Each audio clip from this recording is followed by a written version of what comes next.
This is Transistor.fm. Hey, do you think it's possible to build a healthy software business when you don't know how to code? Hiten Shah is on the show today. He and his co-founder, Neil Patel, have built two successful SaaS apps, CrazyEgg and Kissmetrics. Today you'll hear Hiten's secret to being a successful entrepreneur. I just finished creating a new account on Sprintly for a new product project I'm working on. The reason is that whenever I enter tasks and user stories in Sprintly, I actually get things done. In Sprintly, when you add a task, it's completely focused on your customer. Basically, what outcome does the customer want to achieve? You and your team can try Sprintly for free by going to www.sprint.ly.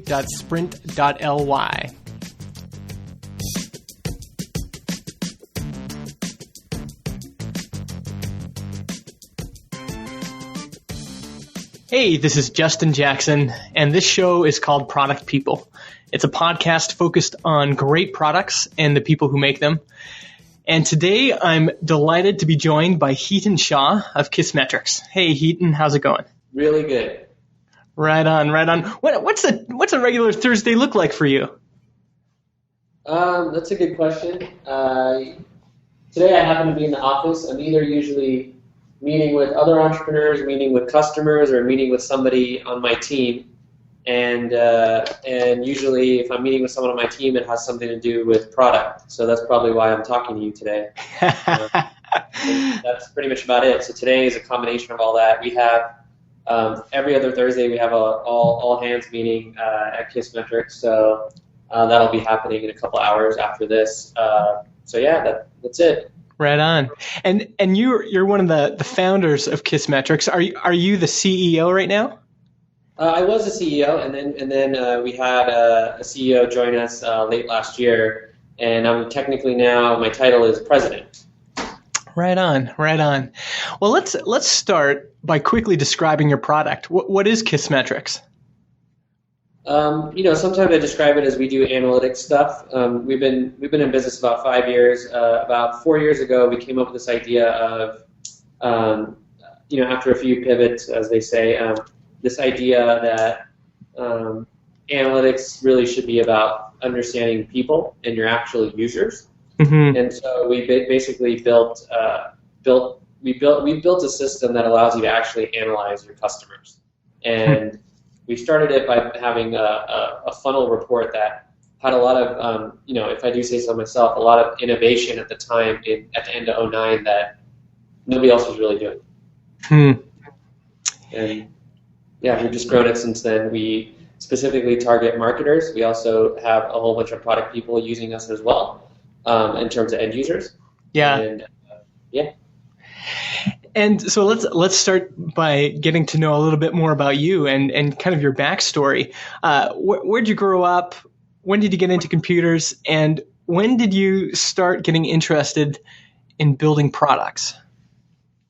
Yeah, I was actually born in 1981, so I'll go all the way back for you. Right on. By the time I was 6 years old, my dad told me I should be an entrepreneur.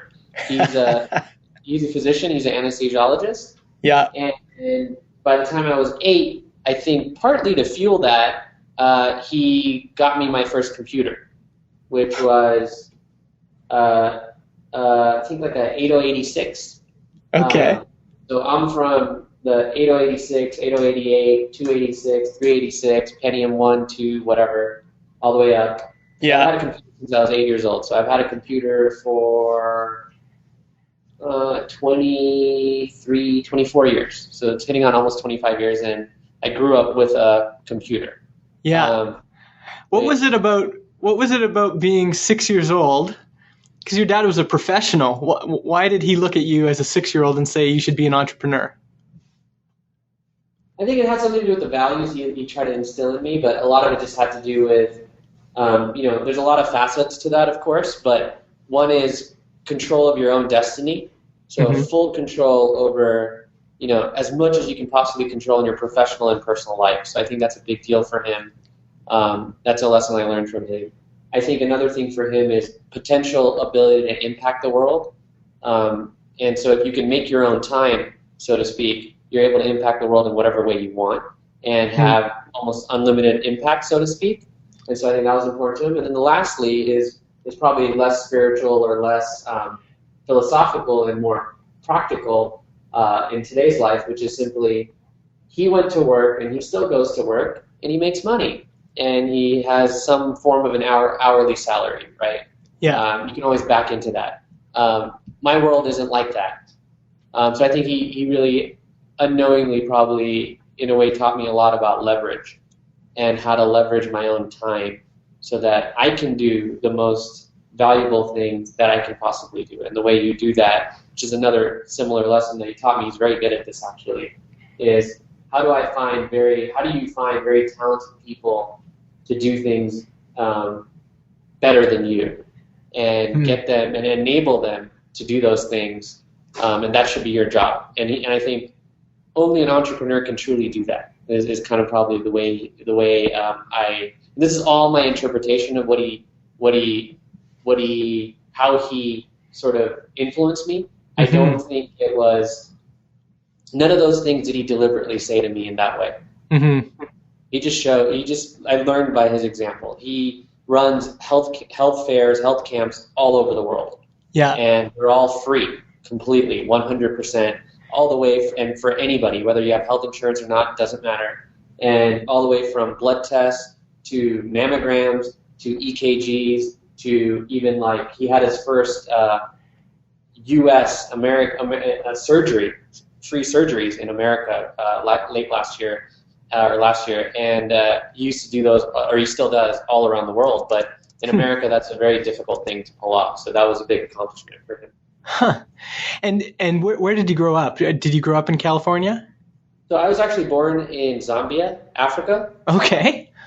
And then my family and I moved to New York when I was 5, and then moved to Southern California when I was 12. And then I grew up basically in Southern California, teenager onwards, and then went to UC Berkeley for college. Stayed actually 5.5 years, and then moved back to LA. Started my first business, which was a sort of consulting marketing agency, and then moved back up here in San Francisco Bay Area in about 2007. Okay. And growing up, were you always into building things? Did you start, were you making and selling things, growing up as a kid, or when did you start getting interested in building products? Yeah, so like a lot of kids of that era, I loved my Legos and erector sets and all that stuff. I wouldn't say I was crazy about building all that. I was probably more crazy about taking things apart and not being able to put them back together. Yeah. So I did that with our phone for some reason. I don't know why, but it never got into this in terms of as a career or potential professional education, but I just liked circuit boards and stuff like that, but I never really built stuff with them too much. Just like to take shit apart and see what happens. And then I got really into I built my own computers and stuff like that, but I would build them not even for gaming or any of that. It was just more curiosity, pure curiosity more than anything else. I mean, I didn't even want to understand. I'm sort of odd like that. I didn't even want to understand how it all worked. Yeah. But I wanted to understand how it all worked. Meaning, I didn't want to read something to tell me. I didn't care about voltage. I didn't care about the theories behind it. I just wanted to feel it, do it, and sort of figure it out. And I didn't like reading instructions. Yeah. Huh. And so you're building your own machines and stuff like that.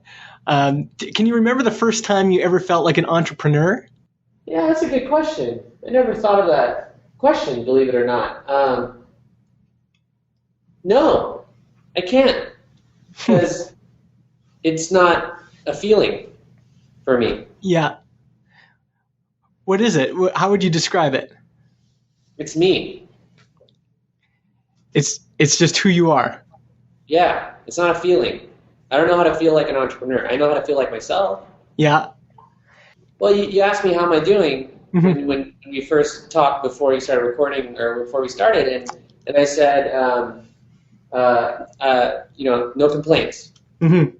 And that's the feeling. If you want to get into a feeling, it's like, to me, it's a feeling of never having any complaints. Like that's the feeling of being an entrepreneur to me. Yeah. Me specifically. If I were to peg it, and I've felt that all my life. And so when was the first time you sold something? Like when did you get? Can you remember when you had your first sale? Sure. It was during high school, early in high school, and this is what I remember. I'm sure there's something before that, but when I sold car parts, so I could fix up my own car. Okay. So for me, it's an interesting question the way you asked it, right? When I first sold something, to me, being an entrepreneur or whatever you want to call it, like mm-hmm. To me, the definition isn't about selling things, which might be different from my co-founder Neil, but yeah.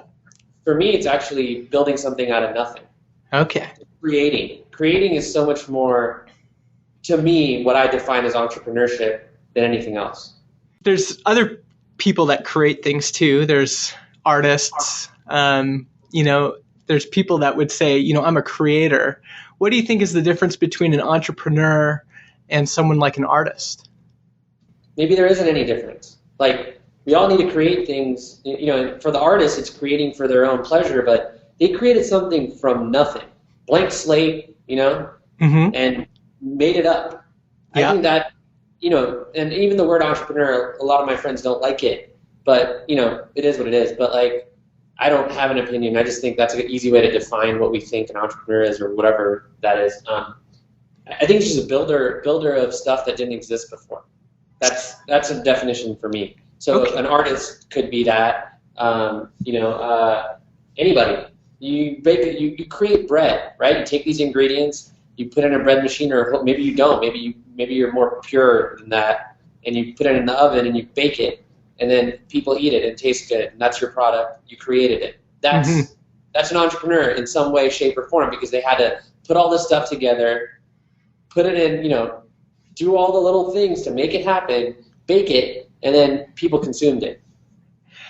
And so for you, what is the definition of a good entrepreneur? They create things that people liked. They create things that people love. So using your example of bread, if you've gone through all the process to create the bread and then you deliver it and people consume it and enjoy it, would that be a successful entrepreneur? Yeah, that would be a successful entrepreneurial endeavor because they created it from nothing. And it was with the intention of somebody consuming it. And someone consumed it successfully and enjoyed it or loved it.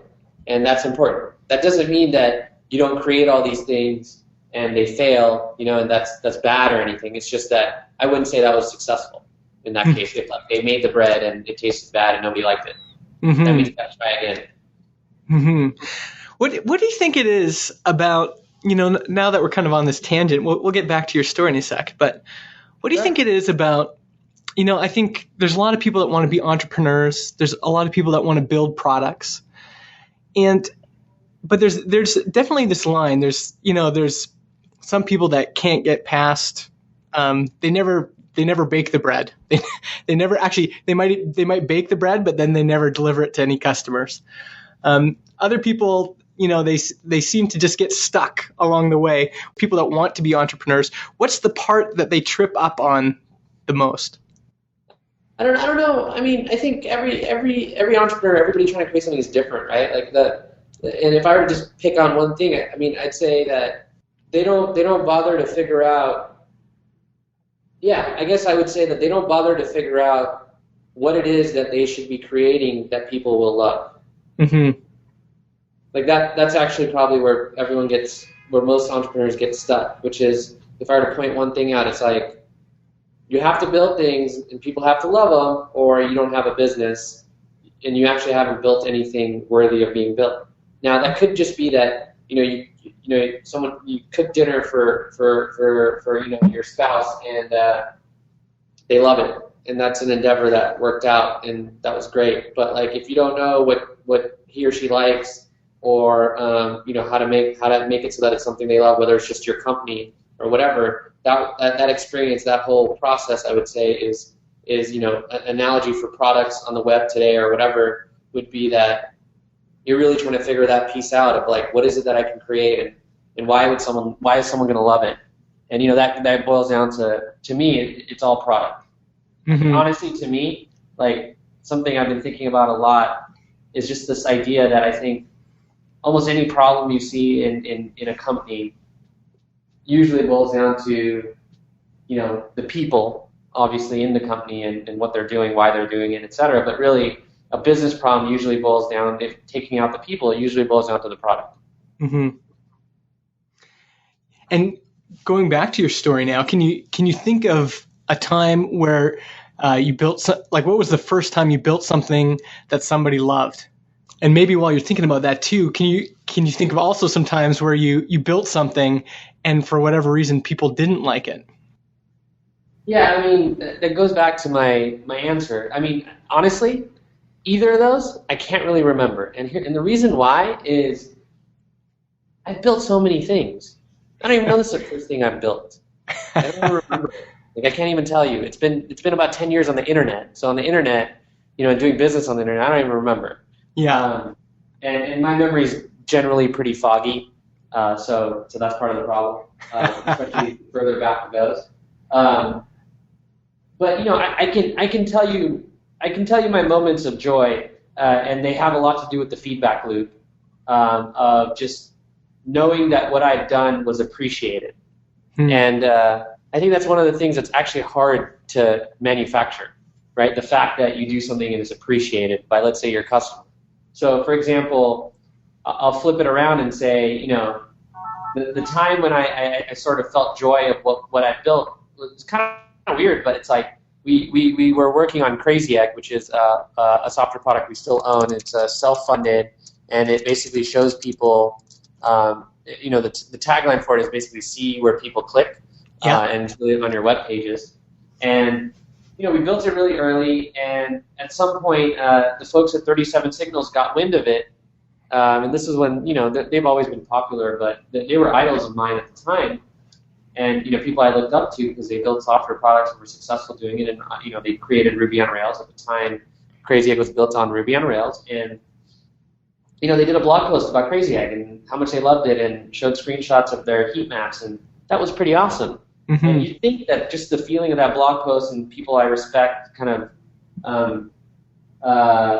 sort of writing about it made me happy. But really what made me happier was the fact that, and this is personal, but was the fact that in the comments, we obviously have, at that time, there was a competitor that was doing something a little bit different around mouse movements and recording them called Clicktail. Mm-hmm. And that's all they did at the time. And, we got compared to them back then. And somebody basically put me as a pro, like me, Hiten, as the pro versus a con of going with CrazyEgg. And the reason they did that is, at that time, I was responding to all support requests and commenting on all the blogs that ever wrote about us and all that kind of stuff. So that actually is the time when I felt really good because my efforts were appreciated. And those were my personal efforts. So it wasn't just the product, because I felt like I do always have to build a really good product or, it shouldn't be, doing what I'm doing. Yeah. But it was really the feeling of that sort of, my efforts were not going to waste and people noticed. Yeah. Well, and that brings up an interesting idea, and you've kind of alluded to this, but this idea of people and product, and they kind of both merge together in terms of someone's experience. So in the case of CrazyEgg, you had a product that had some utility and hopefully had a good UI and everything else. But this person noticed you as a person, as a part of that experience. Do you think that's fairly important to have both, this idea of actual people being a part of the experience? Yeah, I think that's very important, especially as the creator or creators of things. The people aspect is huge and probably one of the most important things, because you created it. How do you I guess another way to put it is, how do you humanize a product? Mm-hmm. right? You humanize a product by sharing and communicating that we built it, right? Mm-hmm. It was built. Yeah. And I'm actually thinking about, because I think a lot of people miss this. There's this idea that we could build just some software and some code and a design and then kind of leave that, and that we could personally separate ourselves from that and, just let the machine work without any of our involvement. But that doesn't sound like it's been your experience. It sounds like to have a successful company, for you, it's meant that you have to be personally involved, that you have to build relationships, that you have to be, actually reaching out and connecting with customers. Is that right? Yeah, absolutely. Maybe this is a good time to talk about you and Neil, because Neil was your co-founder with CrazyEgg, right? Yeah, all of the business I've started, Neil and I have started together on the internet. Okay, so Neil Patel, tell me how you met him and how you guys ended up building your first business together. Yeah, so I've known him since he was 11 and I was 15. Okay. And I'm actually married to his sister, so he's my brother-in-law. Okay. And basically in 2003, I was getting out of college and he was getting into college. Mm-hmm. And he had one customer paying him $3,500 a month for SEO. Okay. And I was like, oh, that's cool. I don't know that much about the internet like you do about marketing and stuff like that, but I know how to use a computer really well, better than most people. And so, and I think I understand business. I had a bunch of offline businesses in college. Mm-hmm. And so, I had freedom. Let's just put it that way. I bought freedom in college because I just didn't have to work for many years if I didn't want to. And so, and I actually at that time I moved back home just because there's nothing better to do. Yeah. I was living at home, going to get married to his sister, and we just decided to start the consulting company doing basically at the beginning SEO for other companies. And so you guys started this company together, and he was just in college. How did that go, actually? How did the consulting company go? It was great. I mean, we just started growing it and started making money. I think we just realized early on that we didn't want to be in the services business in the long run. Mm-hmm. And neither of us were technical or are technical, technically, I guess. I fake it. He doesn't try to. And so, we just started hiring designers and developers to try to build our own stuff as well as stuff for our customers. We never really did an official, development shop or anything like that, but we definitely did a lot of design work and stuff like that, and that really got that. I think that really brought out my personal passion for building good products and great products and wanting to keep trying to do that. Mm-hmm. And so we just spent all of our money, literally all of it. We were both living at home, so it wasn't really, we didn't have that many expenses or anything. Yeah. Thanks to our parents. And so we just were able to have the freedom to learn by spending our money in that way, by hiring people and try to build different things. Interesting. And is that that's how CrazyEgg was created? Yeah, it was one of about 10 things we tried, and it was the one that ended up resonating most with people. We did a lot of things that now are sort of more common to do, like create an early access list and stuff like that, and market it by writing and sort of getting involved in certain communities and stuff like that. So all the stuff that's much easier to do now and kind of obvious, we actually did on that one compared to the other stuff we did. Yeah. And it worked and it started growing. And talk about launch. How many people did you launch CrazyEgg to? So we had an email list of about 23,000 people. We had a few thousand people using it very early when it was pretty ghetto, and what you would call MVP today. That was built actually pretty fast in a couple months.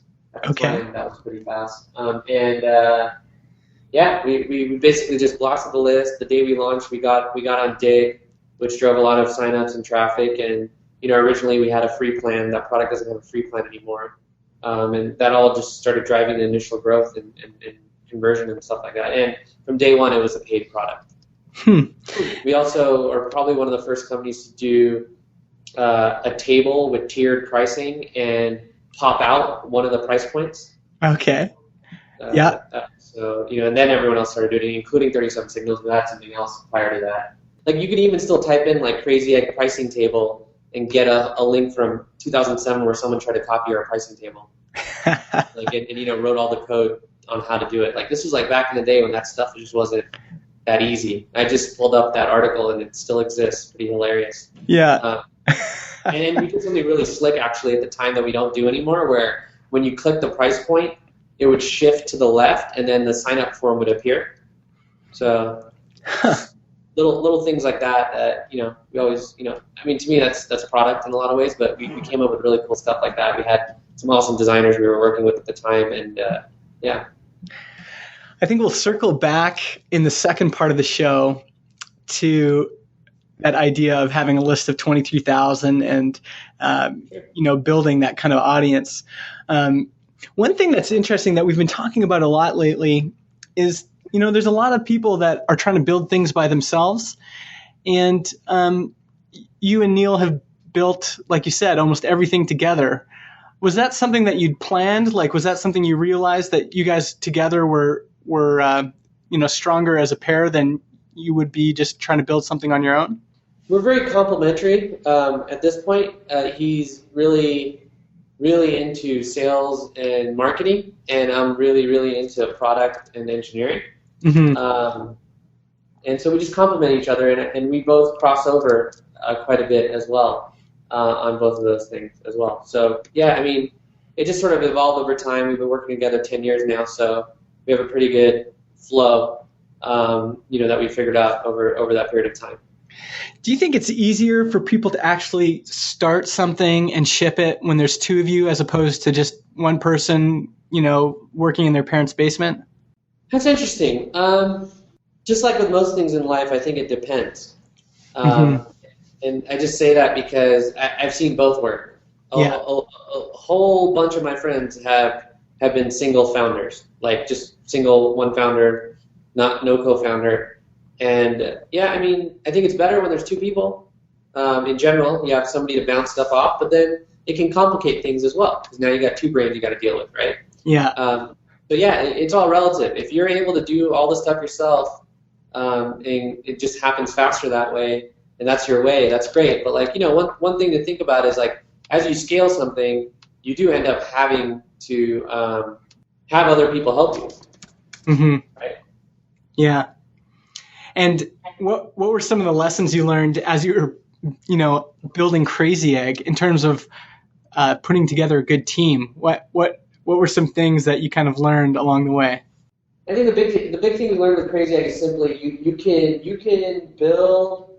you can build successful companies without having to write any code yourself, which in today's world is probably somewhat controversial. As long as you're able to figure out how to work with those people that are able to write code and design. For all intents and purposes, I've always been the product person for all the things that, I've built with Neil. Mm-hmm. And so it's my job to make sure, one thing I like to say is I can out-Google anyone, including our engineers.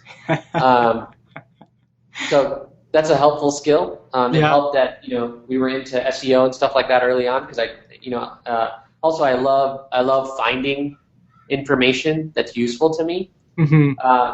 And so I can usually find something faster than anyone else as well. Part of it is just a memory for those type of things, like a visual memory and a sort of alphabetical memory, I guess, in a way. Mm-hmm.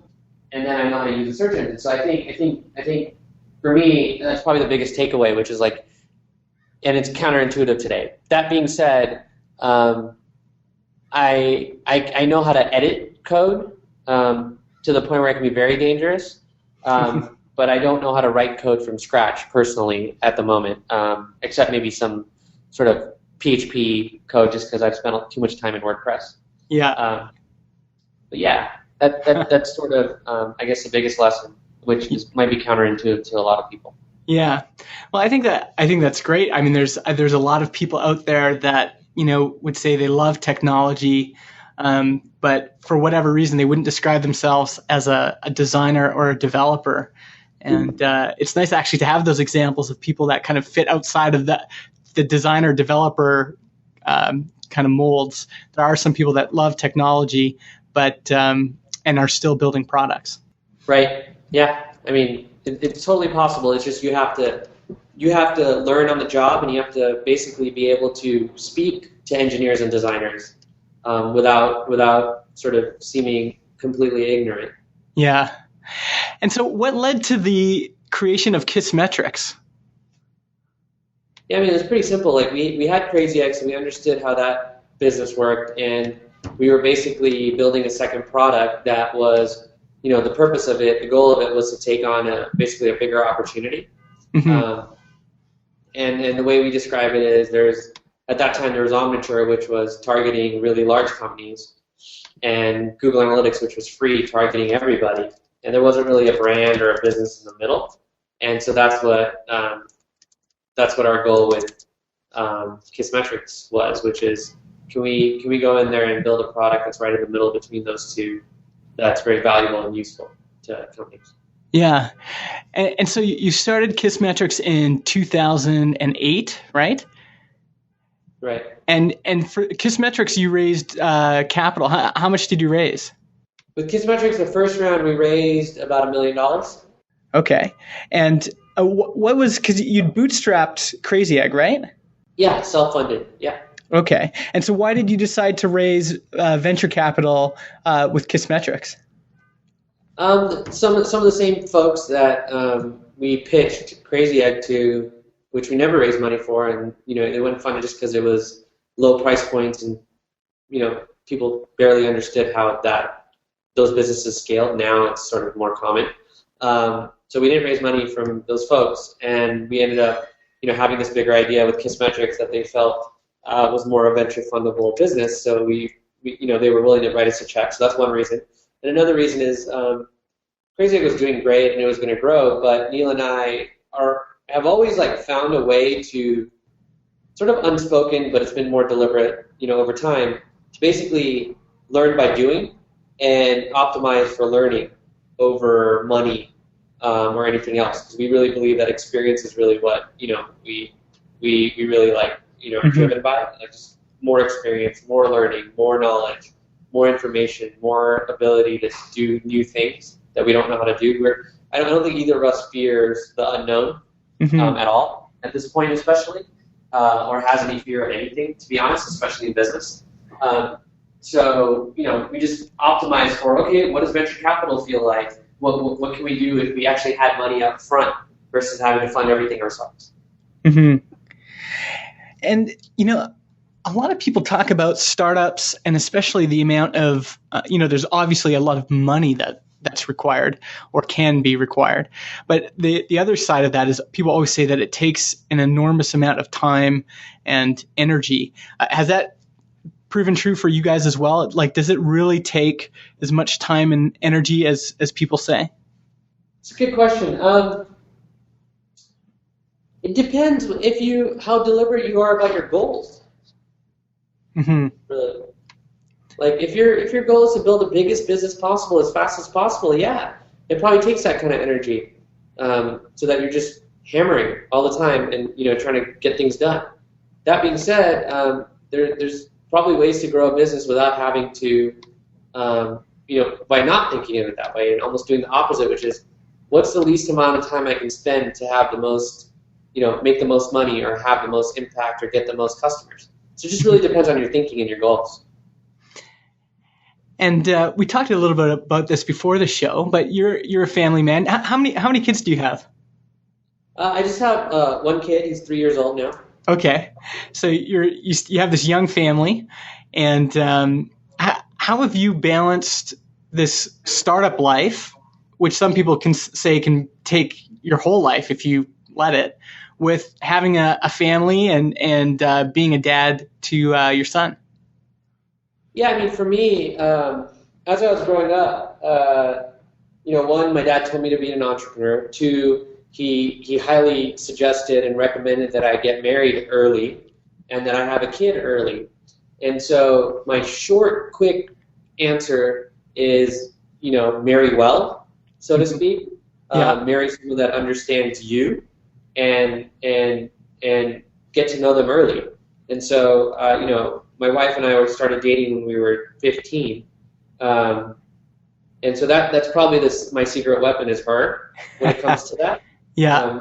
She's awesome. She actually, Neil and I don't work on CrazyEgg. She runs the whole company. Okay. And as of right now, and she also, is at home with the kid. And we don't have an office for CrazyEgg, and very few people work on it full time. And so, that's probably the secret weapon. Now, that's probably because her and I have an understanding that was developed over about 16, 17 years now, because we grew up together essentially and kind of developed our own sort of way of doing things together, and have been through a ton of stuff obviously that many years. And so I think that's the key for me. And then on top of that, it's like the one other trick I would say is like, if you're an entrepreneur, typically, even when you're at home, you're always thinking about things related to what you're doing, your business, things you're involved in, and stuff like that. And that's great. That's fine. But when I'm at home, I do my best to be present and at home. Doesn't mean I'm not checking my phone. Don't get me wrong. My emails, like, I don't know how to check email only like 3 times a day or anything. Or anything. But my point is, when I'm doing something with my family, I'm there 1,000%. And that's probably a trick that I've learned over time, which is like, I'm just there 1,000%. And that means that like when they meet me or when I'm hanging out with my kid, I'm there, right? And my kid knows I'm there, and I'm paying attention. And a big thanks to Hiten for being on the show. He's back next week to talk specific tactics on marketing your business, so stay tuned for that. Let's do some shout-outs, shall we? First shout-out is from John Davis of doihavesomething.com. John says, Google AdWords can be a good way to drive traffic to a smoke test. I'm a PPC analyst offering to help lean startups for free. With a customer segment and value proposition for a startup idea, I will create a PPC campaign and email it to them. So to check that out, go to doihavesomething.com. Next up, I'm giving myself a shout out. I'm writing a book called Product People Secrets. You can find out more by going to productpeople.tv/book. Next up, hover.com/productpeople. Register a domain with hover.com and use the promo code productpeople, all one word, to get 10% off your order. That's productpeople, all one word, at hover.com. If you want to be featured in the shout-out section, it starts at $39, and you can check that out at productpeople.tv/shoutout. We will see you next week with part 2 with Hiten Shah. Thanks for listening.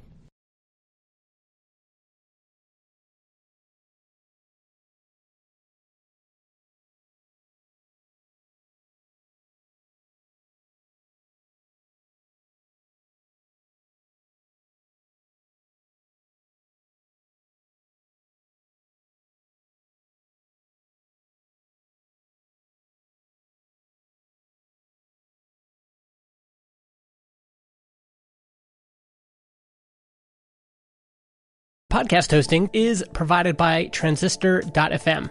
They host our MP3 files, generate our RSS feed, provide us with analytics, and help us distribute the show to Spotify, Apple Podcasts, and more.